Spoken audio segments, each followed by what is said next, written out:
Selamat datang di Arsip Nusantara Dread. Saya adalah kurator Anda yang akan menuntun Anda menyusuri labirin sejarah yang tidak tertulis dalam buku teks sekolah, melainkan tertanam dalam memori kolektif Tanah Celebes. Hari ini, kita akan membedah sebuah anomali geografis dan spiritual yang terletak tepat di leher Pulau Sulawesi. Sebuah tempat di mana peta konvensional menyerah pada kabut dan di mana realitas tampak melengkung di bawah tekanan dimensi yang lebih tua dari peradaban manusia modern. Kita berbicara tentang Wentira. Bayangkan Anda sedang berkendara di jalur Trans Sulawesi, melintasi kawasan yang dikenal sebagai kebun kopi. Di sini, aspal berkelok tajam seperti ular yang tersiksa, diapit oleh jurang menganga dan dinding hutan yang begitu rapat hingga cahaya matahari pun tampak ragu untuk menembusnya.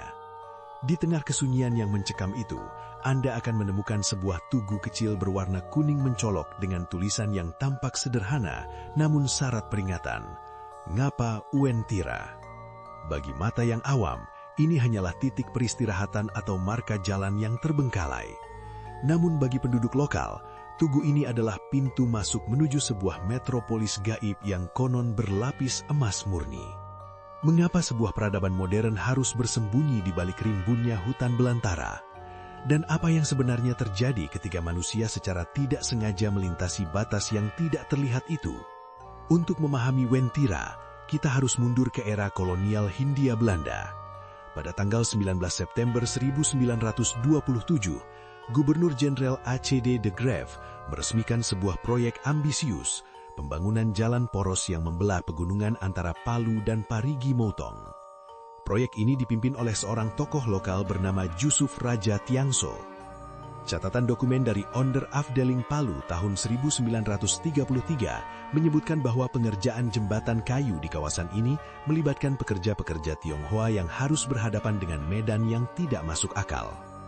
Hutan di sekitar Wentira bukan sekedar kumpulan pohon, ia adalah benteng alami dengan pohon-pohon raksasa berbatang putih yang menjulang lurus ke langit, seolah-olah menjadi pilar-pilar pelindung bagi sesuatu yang berada di dalamnya.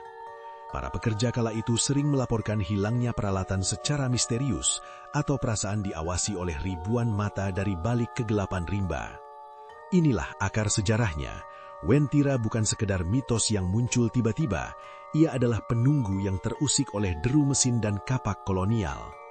Eskalasi mitos Wentira mulai mencapai puncaknya pada dekade 70-an dan 80-an, seiring dengan semakin terbukanya akses jalan Trans Sulawesi. Suku Kaili, penghuni asli Lembah Palu, menyebut entitas di sana sebagai Tomawuru atau Ngata Wentira, yang berarti kota yang tidak terlihat.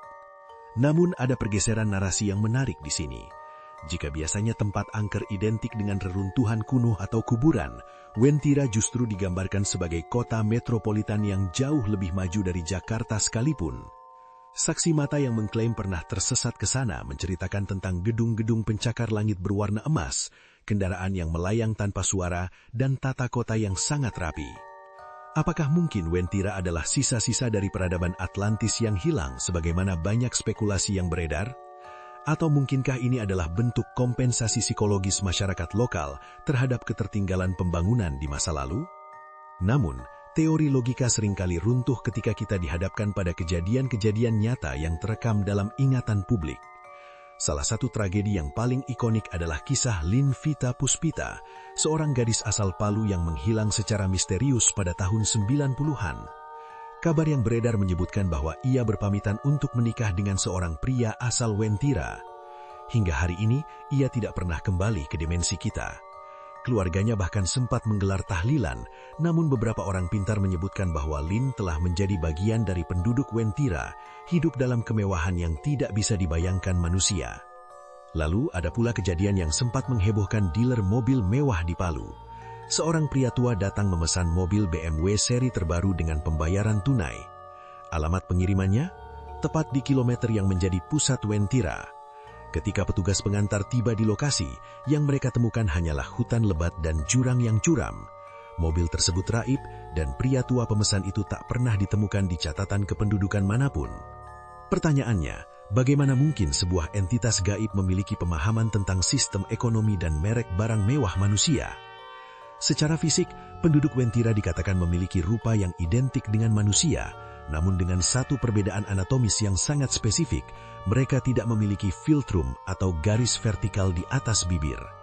Mereka juga selalu mengenakan pakaian berwarna kuning, warna yang melambangkan kekuasaan dan emas.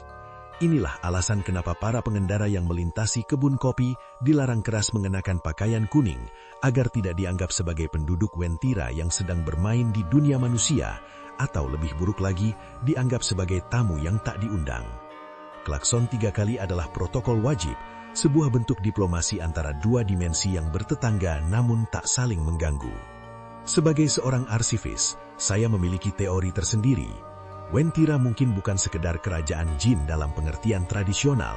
Ia adalah sebuah pocket dimension atau dimensi kantong yang tercipta dari akumulasi energi purba tanah Sulawesi. Sulawesi sendiri adalah pulau yang secara geologis sangat unik, terbentuk dari tumbukan berbagai lempeng yang menghasilkan kekayaan mineral luar biasa, termasuk emas. Mungkinkah radiasi mineral tertentu atau anomali magnetik di kebun kopi menciptakan celah ruang waktu yang memungkinkan peradaban lain berkembang secara paralel di sana? Ataukah Wentira adalah cermin dari ambisi manusia yang paling murni, sebuah kota emas yang tanpa celah, tanpa kemiskinan, namun menuntut bayaran berupa jiwa bagi siapa saja yang berani melewati ambangnya? Kesimpulannya, teror dan pesona Wentira tidak akan pernah berakhir karena ia memberi makan pada rasa ingin tahu dan rasa takut terdalam kita. Selama kabut masih menyelimuti pegunungan kebun kopi dan selama tugu kuning itu masih berdiri tegak di pinggir jurang, Wentira akan tetap menjadi pengingat bahwa di Nusantara ini sejarah tidak hanya ditulis di atas kertas, tetapi juga dihembuskan melalui angin hutan yang dingin. Jadi, jika suatu saat Anda melintasi jalur itu dan melihat seorang pria berbaju kuning berdiri di tepi jalan tanpa garis di atas bibirnya, apakah Anda akan berhenti untuk menyapa, atau justru menekan pedal gas sedalam-dalamnya? Ikuti terus cerita lainnya, hanya di Mistik Nusa.